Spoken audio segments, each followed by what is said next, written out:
পথসভার সম্মানিত সভাপতি, বাগেরহাট জেলা ছাত্র দলের সাবেক সভাপতি ইমরান খান সবুজ। উপস্থিত আছেন বাগেরহাট জেলা ছাত্র দলের সাবেক সাধারণ সম্পাদক আলী সাদ্দাম দ্বীপ, সদর উপজেলার আহ্বায়ক রাহুল, সাধারণ সদস্য হাবিব সহ বিভিন্ন উপজেলা থেকে আগত ছাত্র নেতৃবৃন্দ, পৌর ছাত্র দলের সভাপতি সেক্রেটারি, আমাদের জেলা বিএনপির সকল স্তরের নেতৃবৃন্দ এবং বিভিন্ন উপজেলা থেকে আগত নেতৃবৃন্দ, ভাই বোনেরা, আসসালামু আলাইকুম। আমরা আজকে বাংলাদেশ জাতীয়তাবাদী দলের ছাত্র দলের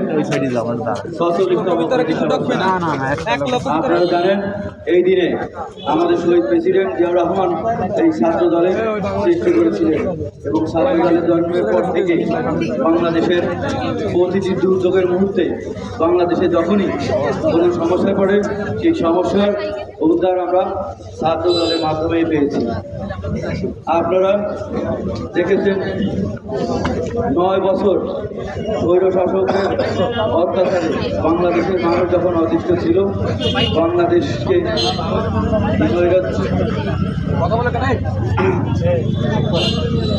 বাংলাদেশ 9 বছর যে স্বৈর শাসন চালিয়েছিলেন হোসেন মোহাম্মদ এরশাদ, 90 সালে তার পতন হয়েছিল এই ছাত্র দলের আন্দোলনের মাধ্যমে। আবার আপনারা দেখেছেন 2008 সালে শেখ হাসিনা সরকার ক্ষমতায় আসার পরে বাংলাদেশকে ওই স্বৈর শাসকের থেকে আরও যদি কিছু খারাপ থাকে সেই পর্যায়ে নিয়ে গেছিল। বাংলাদেশের শিক্ষানীতিকে ধ্বংস করেছে, অর্থনীতিকে ধ্বংস করেছে, বাংলাদেশের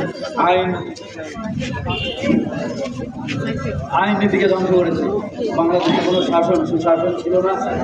আপনারা দেখেছেন শেখ হাসিনা আয়নাঘর বানিয়েছে। শেখ হাসিনার বিরুদ্ধে কোনো কথা বললেই তার ভয়ে আয়নাঘরে যাওয়া লাগছে, নইলে গুম হওয়া লেগেছে, গুম হয়েছে। আওয়ামী লীগ ক্ষমতা আসার পরে আপনারা দেখেছেন বিডিআর হত্যাকাণ্ড ঘটিয়েছে, হেফাজত হত্যাকাণ্ড।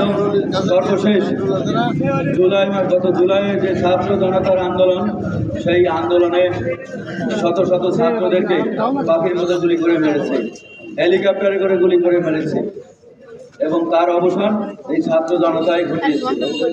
যারা এই 5ই আগস্টে শহীদ হয়েছেন তাদের আত্মার মাগফিরাত কামনা করি এবং আমরা সবাই দোয়া করব যারা এখন আহত আছে তারা যেন সুস্থ হয়ে আবার সাধারণ জীবনযাপনে শুরু করতে পারেন।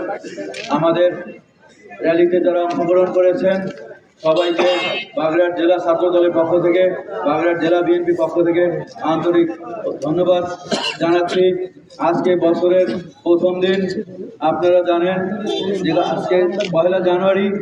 আমাদের জেলা বিএনপির পক্ষ থেকে এবং ছাত্র দলের পক্ষ থেকে সবাইকে হ্যাপি নিউ ইয়ার জানাচ্ছি, শুভ নববর্ষ, নতুন বছরের শুভেচ্ছা জানাচ্ছি। আমাদের নেতা, আমাদের দলের ভারপ্রাপ্ত চেয়ারম্যান জনাব তারেক রহমানের পক্ষ থেকে এবং আমাদের নেত্রী বেগম খালেদা জিয়ার পক্ষ থেকে আপনাদের সবাইকে ইংরেজি নববর্ষের শুভেচ্ছা জানিয়ে আমি আমার সংক্ষিপ্ত বক্তব্য শেষ করছি। সবাই ভালো থাকবেন, সুস্থ থাকবেন।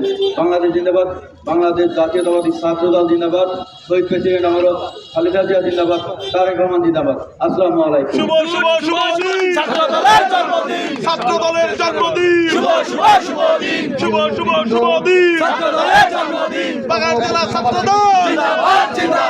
আপনাদের সবাইকে আন্তরিক শুভেচ্ছা অভিনন্দন জানিয়ে আজকের এই র্যালি এখানেই শেষ করছি। আল্লাহ হাফেজ। বাংলাদেশ জিন্দাবাদ, বাংলাদেশ জাতীয়তাবাদী ছাত্র দল জিন্দাবাদ, দেশ নেত্রী বেগম খালেদা জিয়া জিন্দাবাদ, তারুণ্যের অহংকার তারেক রহমান জিন্দাবাদ। সবাইকে ধন্যবাদ।